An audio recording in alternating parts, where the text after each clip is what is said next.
Alright, what's up YouTube? This is the Dmvdrakes, and today we got a deck profile for you. Go ahead and show it off. Yep. So today we're just going to be doing a quick birds deck profile. I use this deck in Ultimate Cup, and also it's pretty fun in the regular meta. And we're just going to start out with just the eggs, 4 Yokomon, plain and simple. You could also run the Digimon that draws you a card when you swing with some 6k or above, but I just like the consistency and on-deletion of the egg. And then for the rookies, starting out we got 4 of the BT-13 Biomons. This is honestly, in my opinion, the best rookie in the deck. It lets you search for any red vaccine or a red tamer, just with its on-play effect. On top of that, later on we'll go over more of the on-deletion effects, but this is the only one so far that we have that's, that gains you a memory until BT-15, I believe. So that usually comes in clutch too.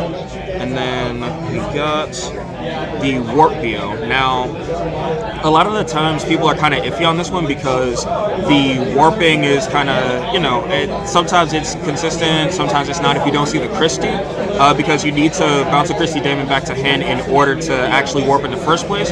But in my opinion, the reason why I play 4 is because the warp is just upside. Honestly, I like the deletion, the on-deletion effect in Heritable, because it brings more consistency to the deck.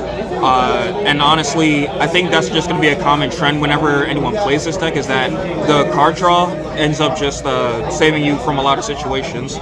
And then for rounding out the rookies, we got these 2 and 2 of the Memory Game BO and the EX1 BO. Being able to draw when you swing, that way it's like you don't have to rely on being deleted to draw a lot, and at the same time, whether you delete yourself out of security or not, it's like you'll always just get this card advantage. On top of that, when you activate Phoenixmon's ability, when you check a card from security, you'll be able to possibly draw into something that you want to play instead of whatever you have in your hand.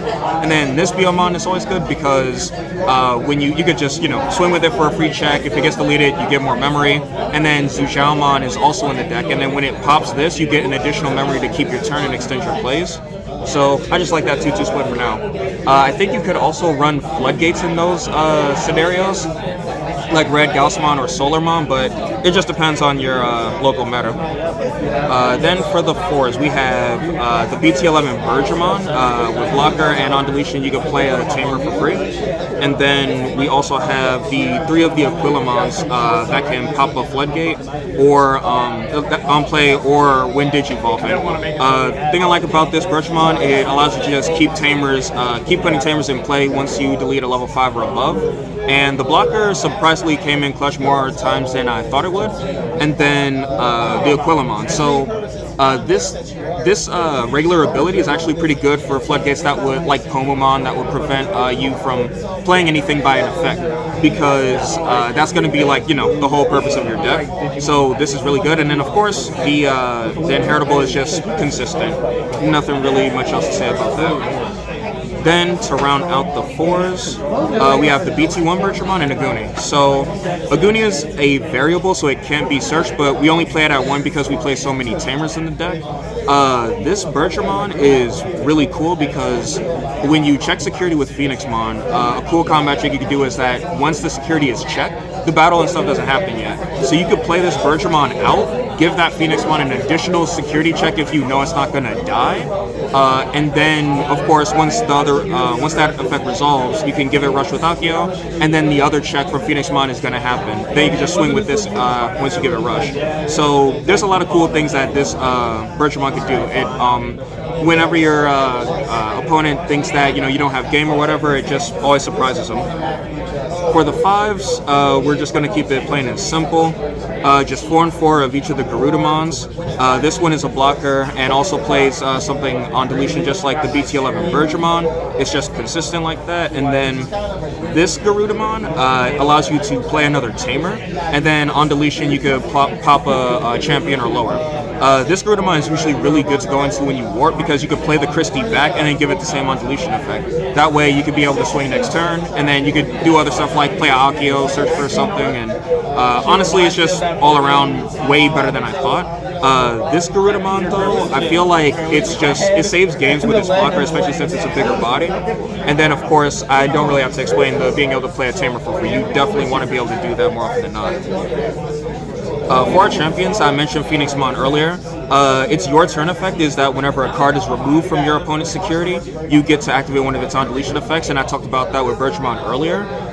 This is really cool because before it even like fights something, when the card gets removed, you get to trigger either, you know, the draw effect from the earlier Biomon we saw, playing a Tamer for free, which could even be Christie, right? To give this a new on-deletion effect of playing a Biomon from the trash. It's a lot more versatile than you would think, and if your opponent doesn't respect it, that's probably the worst thing that they could ever do. On top of that, its regular on-deletion effect lets you play any bird for free, and the DP threshold for which you can play from 3K increases with every red Tamer you have. So I believe the sweet spot is about 4 red Tamers in order to play level 11, because I think it's like 3, 5, 7, 9, 11, yeah. So you can play another Phoenixmon if you have 4 red Tamers out, which isn't hard at all to do in this deck. And then supporting Phoenixmon, we just have 1 Marsmon, 1 Zijao. Zijaomon is here, 1 just for the flavor of it being a bird, honestly, and until we get the 4 Sovereigns support and stuff, I don't really see any other place where this card would be played.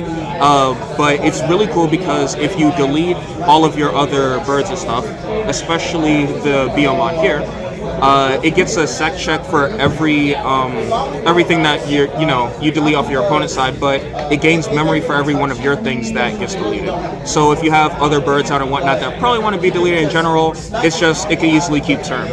Marsmon though, Marsmon loves any red deck that you have a bunch of Tamers in, because not only can it raid, of course, but you could blitz it as well, and then whenever an attack target is switched, you gain 1 memory for each red Tamer. So this is really good in the Belphemon matchup because, I mean, they're immune to all your other effects, but they're not immune to getting punched in the face by Marsmon. And so you could often swing over a sleep mode pretty easily, and then also keep turn if you have other red Tamers in play.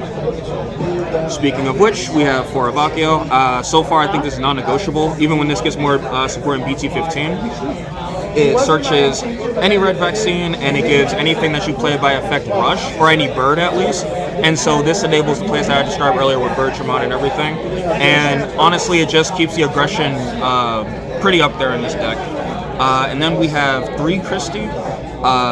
Start of turn, you could gain a memory if you control a bird, so I mean that's pretty good in and of itself, so you could actually be able to make more plays. But the on-deletion effect is where this Tamer's bread and butter is, because you can play any Biomon by effect, Warp like I said earlier, or you can just play the BT-11 one and then just keep searching. So honestly, Christie is a surprisingly versatile Tamer in this deck. And then we have 2 heroes. This enables you to swing over a good amount of things with Marsmon, and if you don't want to die yet, you just want Pheonixmon to stay on board and then dare your opponent to pop him, you can just easily give it the DP boost it needs to survive security checks, and also it's a memory Tamer, and you really don't like getting choked in this deck, so it's always good. For the options, 2 Crimson Blaze. As I said earlier, this was an Ultimate Cup deck, so I wanted to make sure that, like, in case I ran into Bloom or anything, I could just body it. And it also prevents your opponents from being able to play Digimon by effects, so that's pretty good. And then, of course, if you already have a Digimon out or they're playing around it for whatever reason, you can just use Crimson Blaze to just keep them off of it. Also good in the Belphemon matchup because it prevents them from playing other things by effect, so honestly, I just think Crimson Blaze is an all-around good option for Ultimate Cup. And then each of the other options are one-ofs. We have Red Memboost, Gaia Force, and a Delicate Plan. So we run Red Memboost at 1. Nah, but he's fly.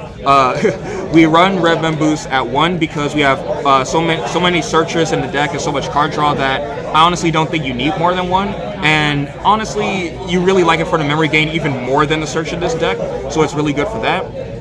Gaia Force, I mean, birds can't really pop everything, so I just always believe you need to run at least a 1-of sack or whatever, just a catch-all deletion option. And then ADP. So SecCon is a deck, and of course, Yellow Hybrids and Pheonixmon and all that, they're always going to have psychic security options. Especially, you also want to dodge options like Sorai and things that'll like bounce you like from Mirage, so ADP is really good for that. And overall, that is the Birds deck. Really fun, definitely a really cool red deck to play, especially if you don't play red often. It's a really good deck to get into. All right, YouTube, that's the deck. Hope you guys enjoyed. Remember to like, comment, subscribe, and see you on the next video.